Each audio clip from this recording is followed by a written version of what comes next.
Bonjour, je suis Renos Vakis, économiste principal à la Banque mondiale et votre hôte pour accélérer le développement. Des idées pour un impact. Ce n'est pas un podcast ordinaire, mais une conversation basée sur l'IA, présentée par l'Institut de la Banque mondiale pour le développement économique, où nous décortiquons les dernières recherches avec un seul objectif en tête: transformer de grandes idées en un impact réel. Commençons. Merci pour cette introduction, Renos. Laissez-moi vous poser une question. Quand avez-vous pour la dernière fois pensé à l'air que vous respirez? Probablement pas aujourd'hui. Il est invisible, facile à ignorer. En plus, respirer est un acte automatique et pourtant il façonne notre santé, notre productivité et même notre espérance de vie. C'est pourquoi nous lançons notre nouvelle série en 3 parties: surveillance, gestion et marché, des mécanismes pour un air pur. Et dans ce premier épisode, nous commençons là où toute stratégie efficace pour l'air pur débute, par la surveillance, avant de passer dans les prochains épisodes à la gestion de la pollution et à l'utilisation des marchés pour stimuler le changement. C'est profondément humain et c'est urgent. Vous savez, la pollution atmosphérique est actuellement le plus grand risque sanitaire environnemental au monde. Aujourd'hui, plus de 90% de la population mondiale vit dans des endroits qui dépassent les seuils de sécurité. Et ce n'est pas qu'une simple statistique, c'est une crise liée à l'inégalité.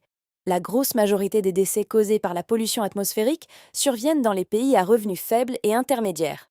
C'est vrai, et d'habitude, quand on entend parler de pollution, on pense à la santé, la toux, l'asthme, ce genre de choses. Mais la recherche économique que nous examinons dresse un tableau bien plus large. Elle indique que la pollution réduit le développement cognitif, diminue la productivité et ralentit la croissance. Je souligne ce chiffre.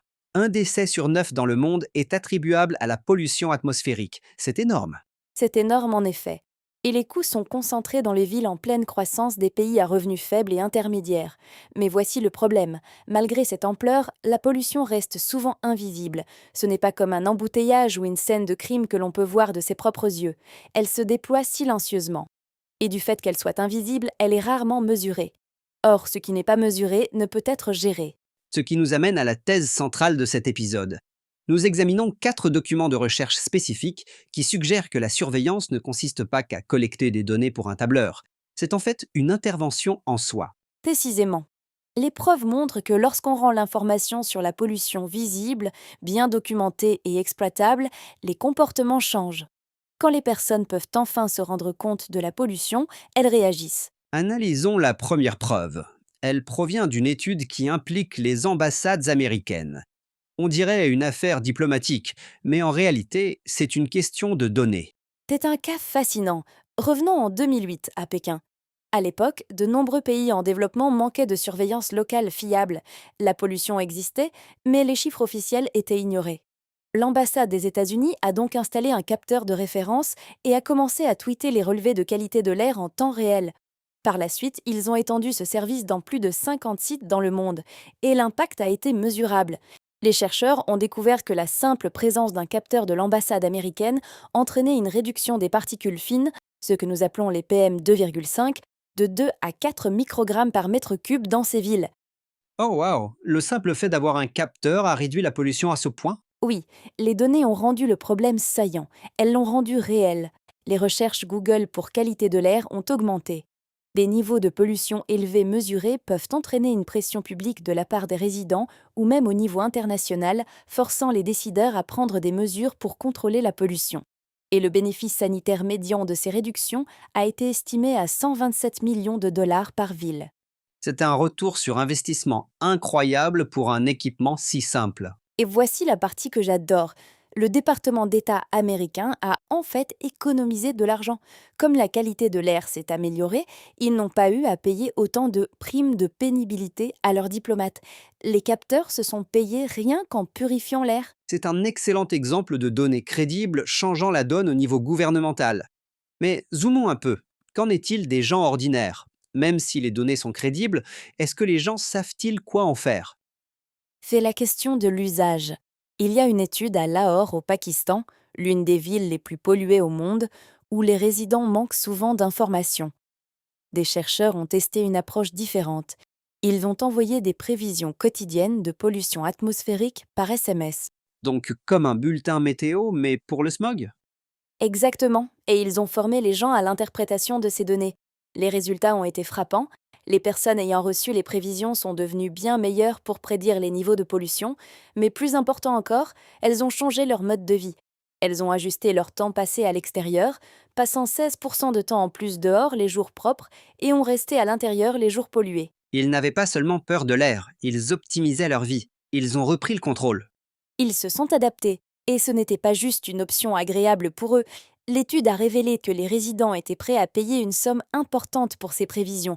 En fait, ils étaient prêts à payer l'équivalent de 41% de leurs frais de téléphone mobile juste pour continuer à recevoir ces données. 41%? C'est énorme. Ceci me dit que ce ne sont pas juste des données abstraites, c'est un outil de survie. En effet, cela transforme la surveillance de chiffres bruts en un outil d'adaptation. D'accord, donc les données crédibles fonctionnent et les prévisions utilisables aussi. Mais est-ce que le type d'information compte? Je regarde ce troisième document venant de Tbilissi, en Géorgie, et il semble que les conseils génériques ne suffisent pas vraiment. Non, en effet, à Tbilissi, des chercheurs ont testé cela. Ils ont donné à un groupe une brochure éducative générique. Il n'a eu presque aucun impact. Mais ensuite, ils ont donné à un autre groupe des données spécifiques sur la pollution à l'intérieur et à l'extérieur, puis un capteur de pollution interne. Je parie que les données spécifiques ont mieux fonctionné. Beaucoup mieux. Le groupe équipé de capteurs de pollution interne a vu une augmentation de 21% des comportements d'évitement. Mais la découverte la plus intéressante a été que les capteurs ont révélé que la pollution à l'intérieur était souvent pire qu'à l'extérieur, surtout à cause du tabagisme. Donc, ils ont vu les chiffres chuter fortement à l'intérieur de leur propre maison. Précisément, les ménages recevant ces données internes ont réduit le tabagisme de 30 à 47%. Ils pouvaient voir la cause et l'effet, ce qui montre que le suivi est plus efficace lorsqu'il révèle des risques que les gens peuvent réellement contrôler. Cette donnée se connecte très bien à la dernière étude qu'on a qui vient de Londres. On a tendance à considérer la pollution atmosphérique comme un problème du monde en développement ou un problème industriel. Mais ce document suggère qu'une grande partie de l'exposition se produit directement dans nos salons, même dans les villes riches. C'est exact. À Londres, les chercheurs ont découvert que les niveaux de pollution intérieure dépassaient les normes de l'OMS 38% du temps. Et il y a une inégalité cachée ici. Les ménages à faible revenu présentaient une pollution intérieure bien plus élevée que les ménages plus riches. Et comme pour l'étude en Géorgie, le fait de connaître les données a-t-il changé l'attitude? Instantanément, lorsqu'ils ont rendu les capteurs visibles pour que les gens puissent réellement voir les chiffres en temps réel, la pollution interne a chuté de 17% globalement. Et pendant les moments où les gens étaient réellement à la maison, elle a chuté de 34%. C'est une baisse énorme. Qu'est-ce qu'ils ont fait? Est-ce qu'ils ont acheté des filtres coûteux? Non, rien de si complexe. 72% d'entre eux ont simplement ouvert la fenêtre. Ils ont augmenté la ventilation. Tout simplement ouvrir une fenêtre? C'est une solution si simple, mais on ne sait pas qu'il faut le faire si on ne connaît pas le problème. Exactement. Et l'économie derrière ça est puissante. L'étude a calculé que comme les bénéfices pour la santé sont si élevés, subventionner ce capteur est essentiellement rentable. La valeur marginale des fonds publics a été calculée comme étant infinie. Infini. On ne voit pas souvent ça dans des articles d'économie. Non, en effet, et je pense qu'en prenant du recul, ça nous amène à une vision plus large de cette recherche. Elle suggère que l'information peut être un vecteur de résilience. Des données opportunes et précises transforment l'incertitude en risque géré. Et cela renvoie à la notion d'infrastructure, n'est-ce pas? Tout à fait. Ces études nous rappellent que les systèmes de mesure, comme les capteurs de qualité de l'air, font partie de l'infrastructure essentielle d'un pays. Sans les instruments pour mesurer la pollution, une économie ne peut pas opérer en toute sécurité. Dans plusieurs parties du monde en développement, ces manques dans la surveillance ne sont pas seulement des trop techniques, ce sont des freins au développement. Cela recadre vraiment toute la conversation. Surveiller n'est pas seulement observer, c'est la première étape de la réparation. C'est le résumé parfait. Qu'il s'agisse d'un gouvernement qui réagit à un tweet d'ambassade, d'une famille à Lahore qui consulte un SMS ou d'un ménage à Londres qui ouvre une fenêtre, la visibilité déclenche l'action. La surveillance est un pilier de la résilience.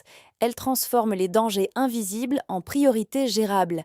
Et c'est par là que nous devons commencer. À vous, Renos. Merci de vous joindre à nous. Vous trouverez le rapport complet sur notre site web en suivant le lien dans la description. N'oubliez pas de vous abonner pour être informé des prochains épisodes. Et avant de partir, comment comptez-vous mettre en pratique ce que vous avez appris? Quel sujet aimeriez-vous que nous abordions ensuite? Nous serions ravis de le savoir. À bientôt.